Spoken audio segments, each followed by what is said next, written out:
আসসালামু আলাইকুম। এসএসসি 2026, আশা করি পরীক্ষাগুলো অনেক সুন্দরভাবে দিচ্ছ। আজকে হচ্ছে তোমাদের ইসলাম ধর্ম পরীক্ষা। তো ইসলাম ধর্ম পরীক্ষা দেওয়ার পর বাসায় এসে রেস্ট নেওয়ার পরে তোমরা ফিজিক্স কিভাবে প্র্যাকটিস করবা বা কোন টপিকগুলো হচ্ছে তোমরা ভালো করে দেখবা সেই ভিডিওটা এখন তোমাদের করে দিচ্ছি। এবং এই সাজেশন থেকে 100% তোমাদের কম পড়বে। এই বছর তোমাদের হচ্ছে কোশ্চেন প্যাটার্ন সোজা হবে ফিজিক্সের, সো ভয় পাওয়ার কোনো কারণ নাই। তোমরা যা পড়ে গেছো, যা পড়বা, যা প্র্যাকটিস করবা, আমি এখন যা দেখাই দেব এর মধ্যে শতভাগ কমন থাকবে, এটা গ্যারান্টি থাকো। কিন্তু সুন্দর করে হচ্ছে তোমাকে কি করতে হবে, ব্যাপারগুলো বুঝে যেতে হবে। তাহলে আসো আমরা হচ্ছে একটু শুরু করি। বেশি কিছু না, তোমাদের জন্য আমি অল্প করে সাজেশন রেডি করেছি। যেমন এটা হচ্ছে আমাদের প্রথম অধ্যায়, ভৌত রাশি ও পরিমাপ। ভৌত রাশি ও পরিমাপ থেকে এই বছর কোশ্চেন হবেই হবে। কেন হবে? কারণ তোমাদের চ্যাপ্টার আসেই তো হচ্ছে গিয়ে 5-7টা। এইগুলোর মধ্যে যদি হচ্ছে তোমাদের কোশ্চেন না করে তাহলে তো হইলো না। সো এই জায়গায় যদি ভৌত রাশি থেকে পুরো সলিড কোশ্চেন নাও করে, সে গতির সাথে বা কাজ ক্ষমতা শক্তির সাথে বা বলের সাথে একটা না একটা অঙ্ক ঢুকে যাবে, অথবা সংজ্ঞা থাকবে। এখন দেখেন এখানে একটা কথা লিখছি, সংজ্ঞার ক্ষেত্রে আপনারা সব পড়বেন। এবার কেন সব পড়বেন? কারণ এই সংজ্ঞার মধ্যে আমাদের কিছু সংক্ষিপ্ত প্রশ্ন ঢোকানো থাকবে। কারণ এই বছর যারা স্টুডেন্ট আছো সবাই এই কথাটা একটু সব সময় কান খুলে মনে রাখবা। আমি বারবার বলতেছি, অনেক জোর দিয়ে বলতেছি, ভালো করে শোনো।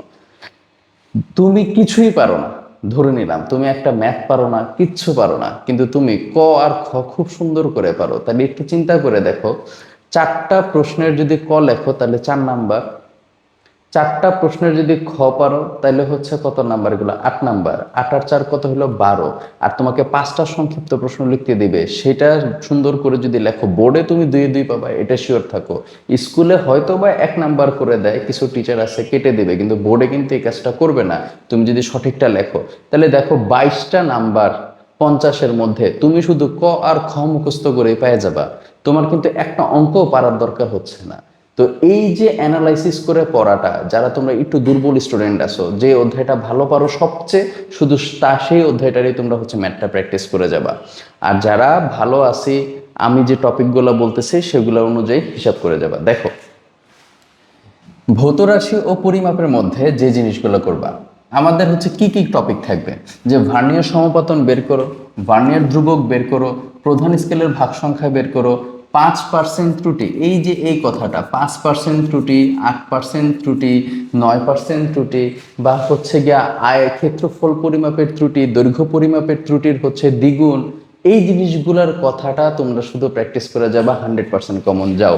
তাহলে এখানে একটু চিন্তা করে দেখো তো, আমাদের এই অধ্যায়ের সূত্রগুলো সম্পর্কে অ্যাটলিস্ট অ্যানালাইসিস থাকতে হবে। যেমন এখানে সূত্রগুলোর মধ্যে আমরা কি জানি, সাইড ক্লিপাসের ক্ষেত্রে এল ইজ ইকুয়াল টু আমরা কি বলতে পারি, যে হচ্ছে M plus V into VC plus minus একটা ই থাকে যদি ত্রুটি দেওয়া থাকে। তারপরে স্ক্রু গজের ক্ষেত্রে ডি ইজ ইকুয়াল টু ব্যাস আমরা কি বলতে পারি, এল প্লাস সি ইন্টু হচ্ছে এলসি, আবারও সি প্লাস মাইনাস ই। যদি হচ্ছে ভার্নিয়ার ধ্রুবক, তাহলে ভিসি ইজ ইকুয়াল টু হচ্ছে কি তোমার এস বাই এন। এরপরে ধরো প্রধান স্কেলের ভাগ সংখ্যা জানতে চাইছে, তাহলে সেক্ষেত্রে আমরা কি করি, যে ক্ষুদ্রতম ভাগ থেকে আমরা ভিসিটা বাদ দিই, তার সাথে হচ্ছে এন মানে ভার্নিয়ার ভাগ সংখ্যা গুণ করে দিই। তাহলে এই টপিক ওয়াইজ যদি আমরা সূত্রগুলা একটু মনে রাখার চেষ্টা করি, তাইলে আমাদের এই অধ্যায় থেকে না পারার মতো কিছু নাই। এবং এইখানে দেখো, আমি মাত্র তোমাদের 8টা বোর্ড প্র্যাকটিস করতে দিছি। এই 8টা বোর্ড যদি তুমি শুধুমাত্র প্র্যাকটিস করো, তোমার 100% ইনশাল্লাহ কমন পড়বে। এবার আসো নেক্সট টপিকে যাই। এই টপিকে দেখো, গতি থেকে আমাদের কি কি আসছে। সংজ্ঞার ক্ষেত্রে আমি বলছি কোনো ছাড় নাই, বোর্ডের প্রায়োরিটি সবার আগে। ছক ও গ্রাফের আলোকে দূরত্ব নির্ণয় বা মোট সময় নির্ণয় বের করতে বলা, বা ত্বরণের এই একটা টপিক পড়ে যাবা। যাত্রাপথে কতবার দেখা হবে, বেগ কখন সমান হবে, ইঁদুর বিড়াল বাঘ হরিণ খাবার খাওয়া, বা হচ্ছে কে আগে গর্তে ঢুকবে বা গুহায় প্রবেশ করবে, এই ধরনের টপিকটা খুব সুন্দর করে পড়ে রাখবা। তারপরে প্রাইভেট কার পিছনে আছে, ট্রাক একটা সামনে আছে, প্রাইভেট কার আর ট্রাকের বেগ কখন সমান হবে, প্রাইভেট কারটা ট্রাকটাকে যাত্রাপথে কতবার অতিক্রম করবে, এই টপিকটা যদি তুমি সুন্দর করে দেখা যাও, ইনশাল্লাহ এবার দেখবে এর মধ্যে কম করে গেছে। দেন হচ্ছে দেখো পরন্ত বস্তু কত বেগে ভূমিতে আঘাত করবে, সর্বোচ্চ কত উচ্চতায় উঠবে, বিচরণ কালটা কত, রনি কি ক্যাচটা ধরতে পারবে কিনা, এত মিটার পার সেকেন্ড বেগে দৌড়ে আসতেছে। এই জিনিসগুলা খালি হচ্ছে গিয়ে ঠিক মতো যদি পড়ে যাও তোমার 100% কমন। এরপরে কি বলছি দেখো, এরপরে বলছে গুলি ও তক্তা রনি জনির ম্যাথ। তাহলে গুলি ও তক্তার ম্যাথের কনসেপ্টটা বুঝতে হবে। যখনই একটা বুলেট হচ্ছে যে তোমার কি তক্তার মধ্যে হিট করলো, তার মানে কি শেষ বেগটা শূন্য। কারণ আমরা ভালো করে জানি সর্বোচ্চ উচ্চতায় শেষ বেগ শূন্য হয়, আঘাত পাইলে হচ্ছে গিয়ে শেষ বেগ শূন্য হয়। এই টপিকগুলো তো আমরা জানি, কিন্তু এই যে আঘাত পাওয়ার পরে শেষ বেগ তো শূন্য হয়ে গেছে, কিন্তু এটাই এখন কি হয়ে গেল, আদিবেগ। এই আদিবেগে সে প্রবেশ করবে, তার মানে তুমি একই সূত্র 2-3 বার ব্যবহার করবা, V square is equal to U square plus 2as। একই সূত্র 2-3 বার ব্যবহার করলে, যেমন এতটুকু প্রবেশ করার পর গুলির বেগটা 1/3 হয়ে গেল, অর্ধেক হয়ে গেল, এই কথাগুলো বলে তোমাকে হচ্ছে কি করবে, সৃজনশীল প্রশ্ন বানায় দিবে। এরপরে দেখো এই গতির আলোকে তুমি যে টপিকগুলো হচ্ছে গাইডের থেকে হচ্ছে তুমি কি করতে পারো, এই বোর্ডগুলো সুন্দর করে প্র্যাকটিস করে যাবা। 8টা মাত্র বোর্ড দেওয়া আছে, 100% ইনশাল্লাহ এই 8টা বোর্ডের মধ্যে কম করবে। সো প্র্যাকটিসগুলো কিন্তু আজকে ইসলাম ধর্ম পরীক্ষা দিয়ে ফ্রেশ হওয়ার পর, রেস্ট নেওয়ার পর এগুলো শুরু করে দিবা। তারপর যে প্রবলেমগুলো তোমরা পাও সেগুলো চাইলে আমাদের ফেসবুকের মাধ্যমে, হোয়াটসঅ্যাপের মাধ্যমে, কমেন্টের মাধ্যমে জানাবা। যদি না বুঝতে পারো আমরা অবশ্যই সেটা হচ্ছে জানাই দেবো। এছাড়াও তুমি যে শিক্ষকের কাছে পড়ো সেই শিক্ষকের থেকে এগুলো সলভ করে নেবা, সিম্পল। আচ্ছা, এরপরে আসো, বলের মধ্যে তুমি কোন টপিকগুলোর দিকে ফোকাস দিবা। দেখো ভরবেগের সংরক্ষণশীলতা নীতি মানে বা গতিশক্তি মানে কিনা, ভরবেগের সংরক্ষণ সবসময় মানবে। কারণ প্রশ্ন আমরা সূত্রটা যখন পড়ছিলাম তখন ভালো করে জানছি যে ভরবেগের সংরক্ষণশীলতার নীতি, তার মানে ভরবেগের কখনোই কি হয় না, সংঘর্ষের আগে বা পরে পরিবর্তন হওয়ার কোনো চান্স নাই। কিন্তু চান্স শুধু কি থাকে, গতিশক্তির পরিবর্তন হওয়ার একটা চান্স থাকে। সো গতিশক্তি পরিবর্তন হইতেও পারে, কিন্তু ভরবেগের হচ্ছে কি পরিবর্তন হবে না, এটা গ্যারান্টি কার্ড। তাহলে সেই ক্ষেত্রে এই টপিকটা একটু দেখবো, মিলিত বেগ। এখন একটা মজার ব্যাপার আছে, তোমরা একটু খেয়াল করো। বলের অধ্যায়ের ক্ষেত্রে না, তুমি যদি শুধু সূত্রগুলা মুখস্থ রাখতে পারো, শুধু সূত্রগুলা, তাইলে তুমি হচ্ছে এই অধ্যায়টা পারবা। যেমন ভরবেগের সংরক্ষণশীলতার সূত্র কি, m1u1 plus m2u2 is equal to m1v1 plus m2v2। তারপরে এখান থেকে তুমি আবার কি পাইতেছো, V is equal to m1u1 plus m2u2 by by m1 plus m2। এটা আবার কি মিলিত বেগের সূত্র পেয়ে গেছো।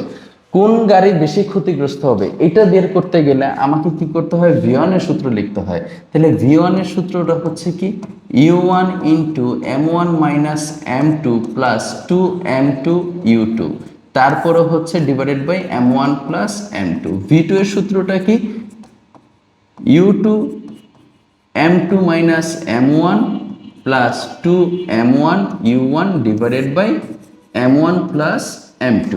তারপরে হচ্ছে গিয়ে দেখো বাধাজনিত বল। এই যে বাতাসে বাধাজনিত বল কনসেপ্টটা কি, আমার একটা জিনিস উপর থেকে পড়তেছে, সে কি বেগে পড়তেছে, 9.8 বেগে পড়তেছে, কিন্তু ধরো বাতাস, সে বাধা পাইতেছে, তাইলে সে তো 9.8 পড়বে না। সেক্ষেত্রে আমাকে এর মানটা বের করতে হয়। তখন আমাদের শুধু মনে রাখলেই হবে যে এফ হবে হচ্ছে এম ইন্টু জি মাইনাস এ। তখন এই এর মানটা বের করতে পারলেই তোমার অঙ্কটা শেষ। তারপরে দেখো কপিকলের ম্যাথগুলো অবশ্যই করে যাবা। কপিকলের ম্যাথগুলো হচ্ছে পরে, কিন্তু এই যে সিরিয়াল বাই প্র্যাকটিস করার পরে কিন্তু এই জায়গায় কপিকল আসবে। কিছু সময় ধরে বল প্রয়োগ করে দেওয়ার পরে বস্তুটাকে ছেড়ে দিল। আর এমসিকিউর ক্ষেত্রে গুলির অঙ্ক কিন্তু 100%, এটা মাথায় রাখো। গুলির অঙ্ক যদি আমাকে সৃজনশীলে নাও দেয়, এমসিকিউতে যে থাকবে এটা কিন্তু মোটামুটি আমরা শিওর এই বছরের জন্য। গুলির অঙ্ক করতে গেলে এই পাশটা আমরা 0 দিয়ে শুধু এটা সমান সমান 0 দিলেই হবে। কারণ গুলি আর বন্দুক দুইটাই যখন হাতে থাকবে বা বুলেট যখন বন্দুকের ভিতরে থাকে তখন তারা স্থির থাকে। সো এই সাইডটা আমরা 0 দিয়ে দেব। এরপরে দেখো কিছু সময় ধরে কি বললাম, যে বললো না, ধরো একটা খেলনা গাড়ির উপরে 10 সেকেন্ড যাবত 10 নিউটন বল প্রয়োগ করা হইলো, তারপরে ছেড়ে দেওয়া হয়েছে, সে কি তার লক্ষ্যে পৌঁছাতে পারবে কিনা, সে এত দূরত্ব অতিক্রম করতে পারবে না, শেষ। আর কোনো টপিক আমার পড়ার দরকার নাই। কোন বোর্ডগুলা হচ্ছে দেখবা সুন্দর করে দেওয়া আছে।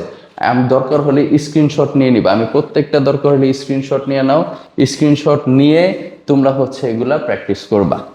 এরপরে হচ্ছে দেখো কাজ ক্ষমতা শক্তি। তাহলে কাজ ক্ষমতা শক্তির মধ্যে কি কি টপিক আছে? এই অধ্যায় তো অনেক মজার একটা অধ্যায়, অনেক সহজ একটা অধ্যায়, যে শক্তি সংরক্ষণ হয়েছে কিনা। তাহলে শক্তি সংরক্ষণ হয়েছে না, ব্যাপারটা কি? ব্যাপারটা এরকম না যে হচ্ছে ভূমি তুমি দেওয়া আছে, এখানে একটা বস্তু আছে, এটা হচ্ছে এ পয়েন্ট, এটা হচ্ছে বি পয়েন্ট, এটার বললাম সি পয়েন্ট, এটার বললাম ডি পয়েন্ট। তার মানে প্রত্যেকটা পয়েন্টে শক্তি সংরক্ষণ হয়েছে কিনা এই জিনিসটা। এইটার সাথে সম্পর্কযুক্ত কে? কোন উচ্চতায় গতিশক্তি বা বিভব শক্তি বা যান্ত্রিক শক্তি দ্বিগুণ, এক তৃতীয়াংশ, এক পঞ্চমাংশ, এক সপ্তমাংশ, যাই বলুক না কেন, এই টাইপের একটা টপিক হচ্ছে গিয়ে আমাদের থাকবে। সো এই টপিকটা একটু সুন্দর করে আমরা পড়ে যাব, মনে থাকবে। এরপরে দেখো কর্মদক্ষতা। কর্মদক্ষতা বের করো বা লব্ধ কার্যক্ষমতা বের করো। এখানে আমি একটু বলে দিই, একটু খেয়াল করো। কর্মদক্ষতার ক্ষেত্রে আমরা কি জানি? আমরা জানি হচ্ছে তোমার এটা ইজ ইকুয়াল টু হচ্ছে লব্ধ কার্য ক্ষমতা বা শক্তি। এই যে বা শক্তি কথাটা বলছি, ডিভাইডেড বাই কি? মোট প্রদত্ত ক্ষমতা বা শক্তি ইন্টু কত? 100। এই যে কথাটা আমাদের এখানে বলা হয়েছে, একটু ভালো করে খেয়াল করে দেখো। তুমি যখন পি পাইছো, তাই না? শক্তি জিনিসটা কি? শক্তি মানে ব্যয়িত শক্তি। শক্তি যখন আমরা ব্যয় করি তখন সেখানে কাজ হয়।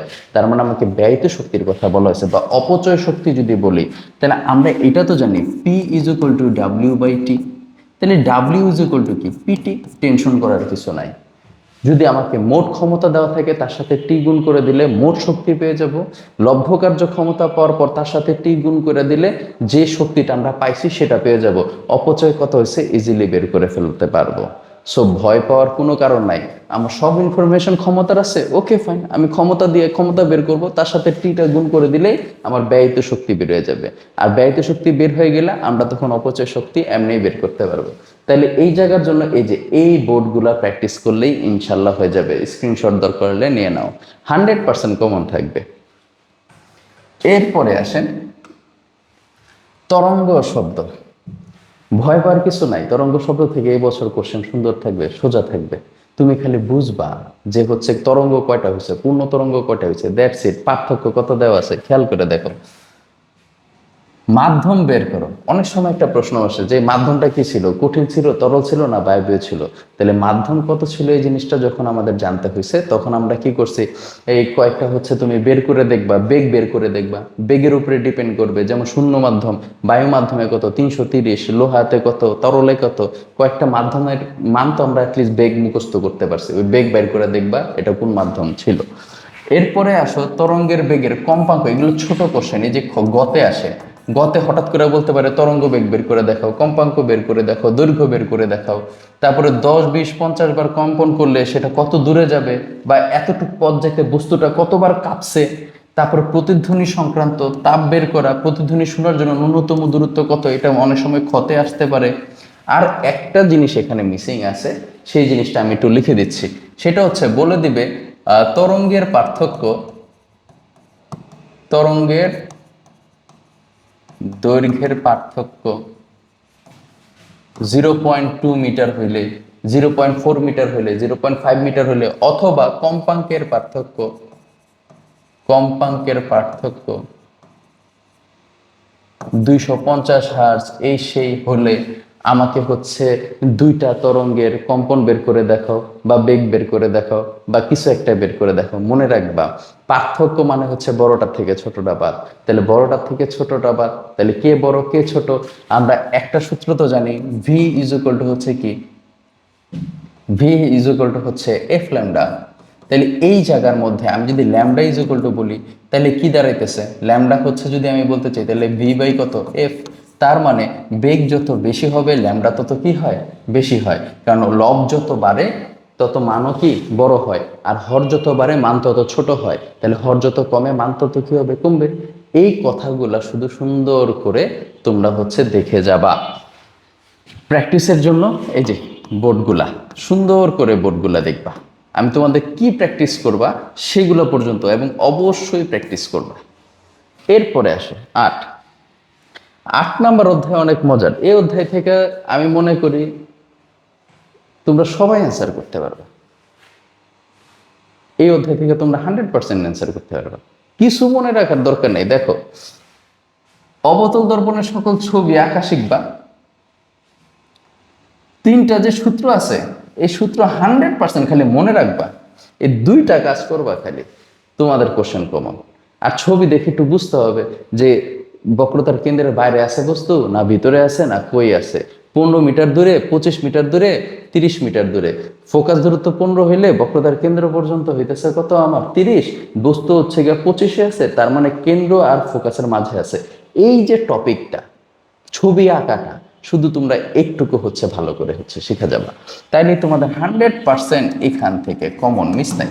প্র্যাকটিসের জন্য এই বোর্ডগুলো আছে, দরকার হলে স্ক্রিনশট নিয়ে রাখো, সুন্দর মতো হচ্ছে কমপ্লিট করে ফেলবা। এরপরে আসো আমাদের শেষ অধ্যায় স্থির তড়িৎ। এইবার স্থির তড়িৎ থেকে আমরা ভালো করে জানি টপিক কি আছে। হয় আমারে আকর্ষণ বা বিকর্ষণ বলের মান বের করতে বলবে, কোথায় লব্ধি বল শূন্য, একক ধনাত্মক চার্জ কোথায় বসালে বল সমান হবে, তীব্রবাদ বা তড়িৎ ক্ষেত্র সমান বা শূন্য হবে। এই যে টপিকটা অঙ্কের জন্য এইটা এইটা লব্ধি বল আর এই যে এই 4টা অঙ্ক খালি হচ্ছে বুঝা যাবা, আর কিচ্ছু দরকার নাই। আকর্ষণ বা বিকর্ষণ বল, এই ফিজিক্যালটা আমরা সূত্র জানি কি, K into Q1 Q2 divided by D square. এই সূত্র দিয়ে তো সব। আর কে আমরা হচ্ছে ই ইজ ইকুয়াল টু কি, K by Q by R square. তাহলে এই 2টা সূত্রের মধ্যেই তো এখানে সবগুলা খেলা। মাত্র সূত্র কয়টা? 2টা। তোমাকে খালি বুঝতে হবে তীব্রতা সমানের সময় কি করি, শূন্যের সময় কি করি। ধনাত্মক বসাইলে কি হয়, একটা এই পাশেরটা যদি প্লাস হয়, এই পাশেরটা যদি মাইনাস হয়, অথবা এই পাশেরটা যদি প্লাস হয়, এই পাশেরটা প্লাস হয়, একক ধনাত্মক চার্জ কি এখানে বসাবো না এখানে বসাবো, এখানে বসাবো না এখানে বসাবো। খালি এই জিনিসটা তুমি একটু মনোযোগ দিয়ে দেখে যাবা। এগুলোর ভিডিও আমাদের চ্যানেলেও দেওয়া আছে, ক্লাসে তোমাদের টিচাররাও করাইছে, তোমরা যে যার কাছে পড়ছো না কেন সে এগুলা করাইছে। সো টপিকটা জাস্ট ক্লিয়ার হয়ে যাবা, এই অধ্যায় থেকে 100% কমন পাবা। এবং এই জায়গা অনুযায়ী মাত্র এই 8টা বোর্ড দিয়ে দিছি, এই 8টা বোর্ড খালি প্র্যাকটিস করবা। যদি কোশ্চেন কমন না পাও তারপরে হচ্ছে আমাকে জানাইও। পরিশেষে আশা করি আমার এই কথাগুলো হচ্ছে বুঝতে পারছো, বা তোমরা কিভাবে প্র্যাকটিস করবা, কোন বোর্ডগুলো প্র্যাকটিস করবা। এখানে সর্বোচ্চ 40টা সৃজনশীল দেওয়া আছে। 8টা চ্যাপ্টার যদি হয় 8 8 64, তো 60টা সৃজনশীল দেওয়া আছে। এই 60টা সৃজনশীল দেখতে তোমার বেশি সময় লাগবে না, যেহেতু তুমি এসএসসি ক্যান্ডিডেট, তোমার অলরেডি সবকিছু শেষ। তুমি আজকেই এই 60টা সৃজনশীল দেখবা, এরপরে এগুলোর মধ্যে কোনগুলো বুঝো নাই, কোন টপিকগুলো তুমি পারো না, এগুলো কমপ্লিট করে নিবা। এই কথাটা 100% মনে রাখবে। এবং আমি সব সময় যেটা এখন বলতেছি, দেখো সংজ্ঞার ক্ষেত্রে এই বছর সংক্ষিপ্ত ক এবং খ এই 2টা এত সুন্দর করে তোমরা হচ্ছে পড়ে যাবা, যেন এখান থেকে কোনোভাবে তোমরা হচ্ছে না আটকাও। কারণ তুমি দেখতেছো যে এই ক আর খ যদি তুমি শুধুমাত্র পড়ো, তাহলে সেই ক্ষেত্রে তোমার 22টা নাম্বার চলে আসবে। 22টা নাম্বার কিন্তু মুখের কথা না, 5 নাম্বার চলে আসছে। তাহলে তুমি কিছুই পারো না, একটা অঙ্কও করতে পারো না, তাও তুমি পাস। সো ফিজিক্স পরীক্ষায় ভয় পাওয়ার কোনো কিছু নাই। আর আমরা যারা একটু পড়াশোনা করছি, আমাদের কি পাশে কি আর ক্ষুধা মিটবে? অবশ্যই মিটবে না। তোমরা এই আমার টপিক অনুযায়ী পড়ে যাবা। কোনো কিছু বুঝতে না পারলে আমাদের চ্যানেলে প্রত্যেকটা ক্লাসের ভিডিও দেওয়া আছে, সেগুলো চাইলে তোমরা অ্যাড করতে পারো। এই জিনিসগুলো দেখলে তোমরা 100% পরীক্ষায় কোশ্চেন কমন পাবা। এবং কোশ্চেন কমন পাওয়ার পরে আমাকে বললো যে স্যার আপনি যা বলছেন এর বাইরে কিছু আসে নাই। এই বোর্ডগুলো খালি একটু সুন্দর করে প্র্যাকটিস করে যাবা। এই আঙ্গিকই টপিক আসবে, হয় কি চেঞ্জ দিতে পারে। এই বোর্ডে ধরো কোথাও বলেছে 10 মিটার পার সেকেন্ড বেগ, তোমার পরীক্ষার মধ্যে আসছে 15 20, এর বাইরে একটা হরফ চেঞ্জ হবে না। আশা করি তোমরা সুন্দর করে ইসলাম ধর্ম পরীক্ষাটার পর এই জিনিসগুলো প্র্যাকটিস করে রাখবে, এই টপিকগুলো প্র্যাকটিস করে রাখবা, যেন তুমি নিজেকে আরো সুন্দরভাবে প্রিপেয়ার করে রাখতে পারো। আমাদের কাছে যেহেতু বন্ধ আছে 2টা দিন, শুক্রবার এবং শনিবার, বন্ধের দিনগুলোকে কাজে লাগাইতে হবে। এবং শুক্রবারের মধ্যে যদি আমরা সম্পূর্ণ সৃজনশীলের উপরে আমল করে ফেলতে পারি, শনিবারটায় আমরা শুধু এমসিকিউ প্র্যাকটিস করতে পারবো ইচ্ছা মতো। তাহলে আমাদের আর কোনো প্র্যাকটিস নিয়ে ঝামেলা থাকবে না, পরীক্ষার হলে সুন্দরভাবে যাব আর শেষ করে চলে আসবো। আশা করি বুঝতে পারছি আমার এই কথাগুলো, আর এটাই ফলো করার চেষ্টা করবো ইনশাল্লাহ। আসসালামু আলাইকুম।